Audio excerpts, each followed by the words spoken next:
Hello, everyone.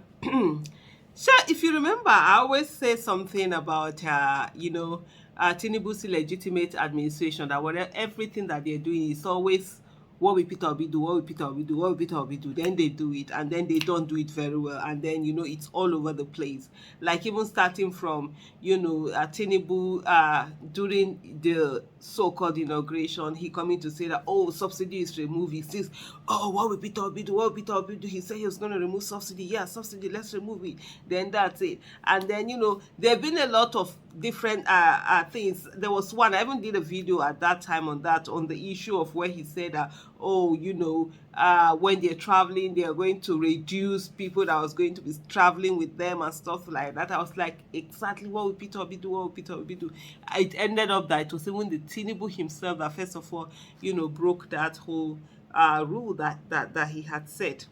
So there's this interesting conversation that had happened. So when I first saw this, I was like, because this there's this newspaper, I really don't know it. So I'm always very careful when I'm taking news from the media to ensure that, is the more established media. There's mainstream media. Yeah, that's the word I'm looking for. That is from the mainstream media, because you have a lot of online media. Some of them you don't even know what platform. They just wake up, can just say anything. So I try to put it that way. So I'd actually seen this one in this something called West Africa Weekly, although other newspapers have also carried this. And it says, Shettima blames adopted solutions promised by Peter Obi Atiku on Nigeria's economic situation. So the first time I was like, really, will it be that? Yeah.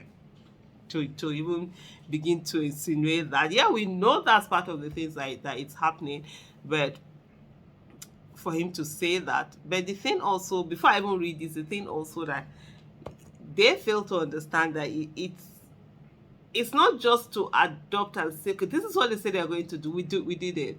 You have to follow the process through. I mean, if it's Peter Obi that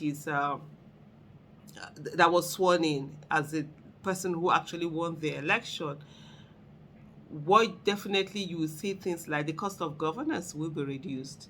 You won't see things like 3 billion naira being used for to verify social register. 3 billion naira, 3 billion of Nigeria's naira. That's not gonna happen.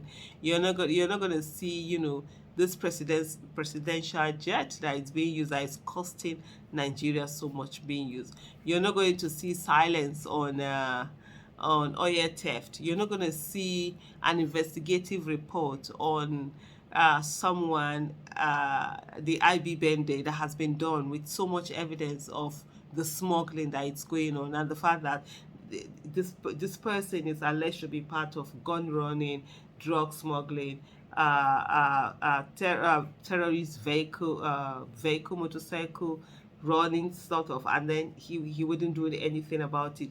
You will not see situation whereby EFCC will be doing selective prosecution, going after certain people and not after everyone. You will not see situation whereby Peter Obi's children would not be the ones who are determining the state of affair. Even when he did that thing, even when Tinubu did that thing where he's sort of like he was saying to his son, oh, I don't want to see you. I sound like, oh, it is all what we Peter Obi do. It is all what we Peter Obi do. I know sometimes when I say these things, and people just, oh, Aisha, you do this. You know what? One of the things for me, I don't know. I don't know whether to call it a gift. I can look at situation actually, sort of like with the facts on ground, discern this is what is going to happen, or this is what is happening, or sort of. I still just say wait for the evidence.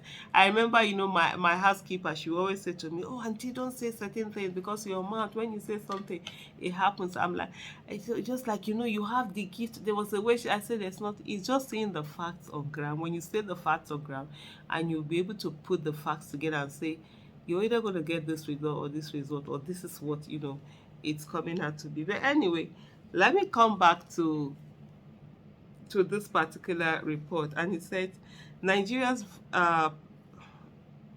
illegitimate vice president, that's what I would call it, Kashim Shettima, while imploring Nigerians to be patient with the administration of Bola Tinubu, the illegitimate administration of Bola Tinubu rather, has stated that the party, All Progressive Congress, merely adopted solutions promised by opposition candidate Peter Obi and Atiku Abubakar.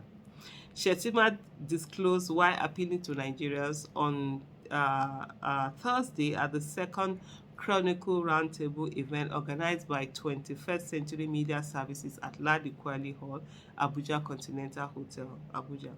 As guest speaker at the event, Shettima explained that some of the policies taken by Tinubu's administration, illegitimate administration, I must say, as part of his economic and social agenda, including the removal of the petrol subsidy, were the biggest elephant in the room before Tinubu took office illegitimately.